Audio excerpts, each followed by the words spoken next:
كتب كلمات هذه الشيلة الشاعر زايد الظفري أبو خليفة، مرسلة لأبو معاذ عبد الخالق الملاح، أداء وألحان محمد علي الحرازي، إخراج أبو فيصل حميقاني.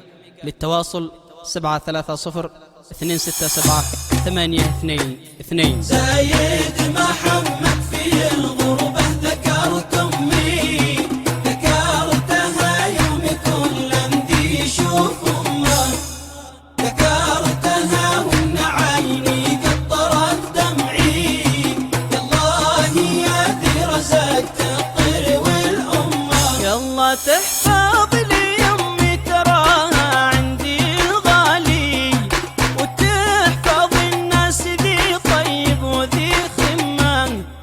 أمي أراها بصر عيني وهي سمعي، وهي سراج يضاوي لي في الظلمات. زايد محمد في الغربة ذكرت أمي، ذكرتها يوم كل أمدي يشوف أمه، ذكرتها وإن عيني قطرت دمعي، يالله يا ذي رزقت الطير والأمة. أقسم بذي كون الدنيا وكوني، ما حد كمل أمي تتعنى في الخدمة. أذكر متى لا دخل فيني وجعت بكي، وتكمد الراس لا زادت به الحمى.